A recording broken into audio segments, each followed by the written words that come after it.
Hello YouTube, my name is Carl, and in my previous video I talked about poker as a loser's game. And the message of that video slightly depressed some people. So in this video I wanna provide some counterbalance to my previous video. Because as you know, reality isn't completely black and white. Son, I would tell you this much, son, I would never have put more 3,000 with 2 tens. Oh, here we go. So I do still think that basically everybody would benefit from treating poker as a loser's game first. And then gradually you can try to start doing more. So as you get comfy, as you get better, as your base strategy become better, you'll gradually notice spots where you can do more, where you can extract more EV than defined by equilibrium. So not only do you get better at the game, you also get better at executing your strategy, and this frees up some mental capacity. So you have time to find these little exploits. You can have these strokes of genius and make that epic play nonetheless, even though we totally focus on having a good base strategy first. I do not want to take that away from you. I do not want to suck all the creativity out of poker. So if I think back about my own game, at some point I started to spot some spots where I was basically shackling myself. I had built this prison of my own rules. Like, the solver never uses this bet size, the solver never takes this line. If I do this, then I will be unbalanced, oh noes. And I noticed the same thing as an upswing coach. People were discussing hands, and I noticed that they had built this set of rules for themselves, but you are free to break those rules. This is no limit, Hold'em, you can do whatever you want.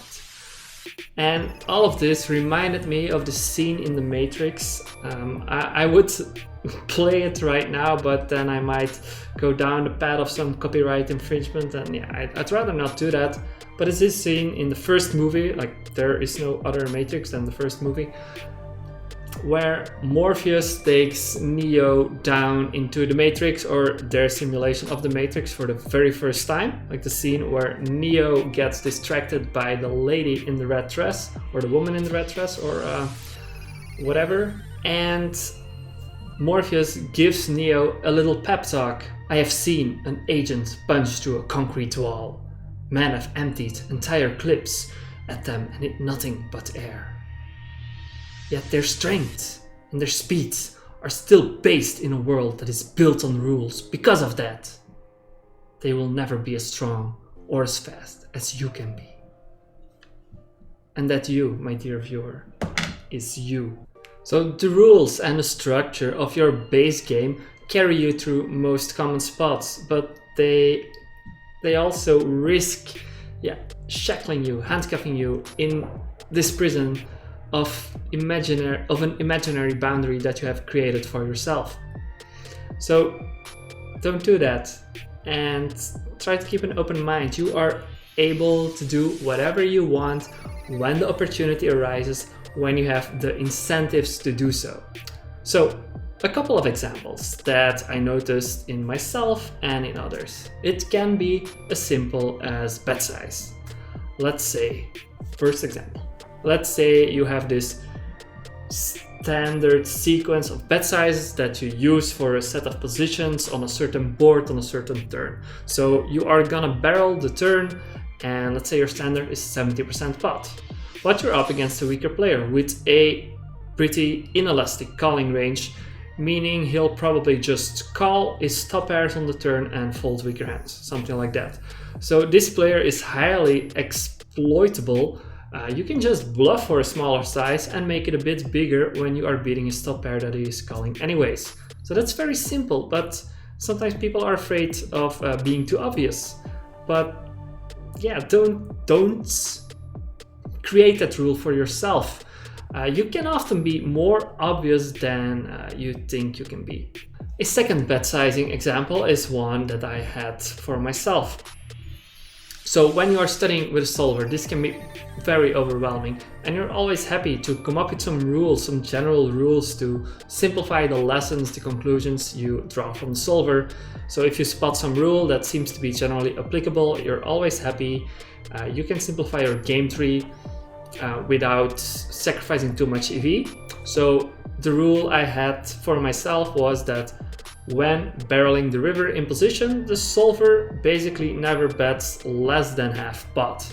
I think this is because when you are betting in position, you always face the threat of a check raise. So usually you don't bet so thin for value that a lower than 50% pot size would make sense because of the threat of the check raise.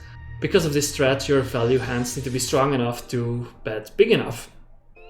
But clearly there's some assumptions built in here. Or, I mean, there are no assumptions, but you can see exploitative spots where you can deviate from this rule. And when I had built this rule for myself, I basically never ever thought about betting third pot on the river versus some weaker players, for example.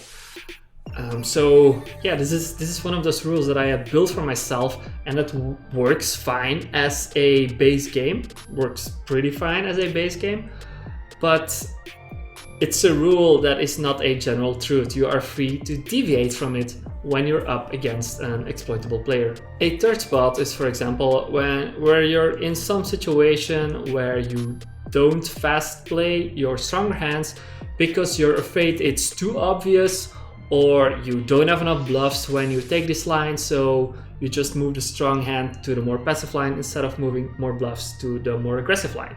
I think this spot occurs most often when you don't really have that much solver experience, because it's linked more to a old school way of learning the game, teaching the game, bit step back to the pre-solver days of coaching and teaching and learning poker. That's because a solver would make you more comfortable with having backdoor draws and overcards and stuff like that as flop check raises on these dry boards.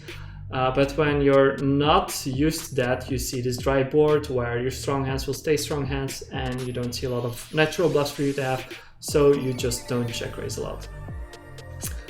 So in that spot, you will have as a general rule that you're rarely check raising the flop, and you basically remove the check raise option for yourself, even when you can have pretty good exploitative reasons to do in fact just fast play your hands.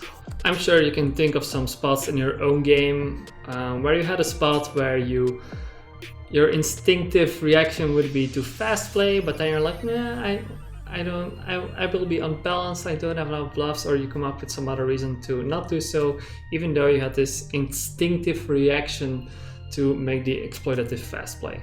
Next up, for example, is a 3-bet pot. Let's say we open a button, we face a 3-bet from the blinds, and we call.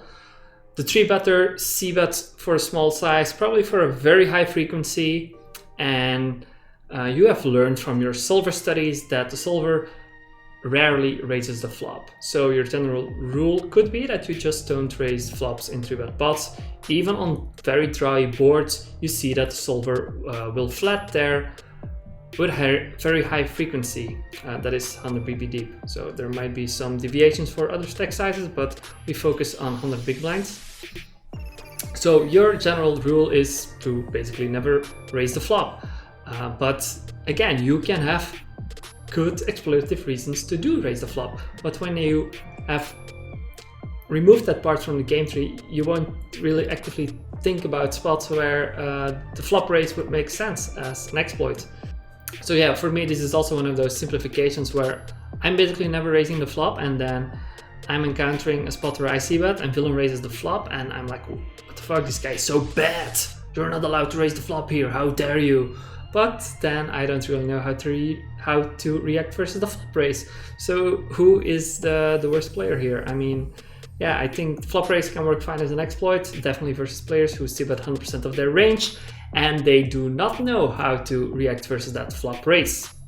A similar spot, or a fourth example I think, would be something like you open the button, get flat from the big blind, you see bet in position, big blind check raises, and then the action is back to you. Solver, again, will rarely 3-bet there, like stack sizes and stuff maybe is reminiscent of the 3-bet pot example. So the solver rarely 3-bets there, even with strong hands on a dry board. And yeah, you could basically simplify your own personal game tree by removing that flop 3-bet option. But again, it could be something that maybe is very good as an exploit. So yes, I'm still all for poker as a loser's game, solid base game, make simplifications that help you execute your strategy without giving up any EV or a lot of EV. But sometimes you remove these lines in the game tree and you don't even think about them anymore, while they could be certainly fine as an exploit. More than fine even. So my suggestion for you again would be to rewatch my previous video, read the article that I'm linking related to these topics about intuition, being in the zone, having a solid base game and all that good stuff. But please don't think that's the only thing I'm preaching. So I will definitely be in the pro GTO, pro solid base strategy camp. But occasionally I'll have my fuck balance or fuck GTO moments too. You just need to know when. And knowing a thing or two about GTO helps you to know when to deviate from that. So you definitely don't need to be like Neo to beat low or mid stakes, but it can help you to crush it with a higher win rate and end up like one of those end bosses.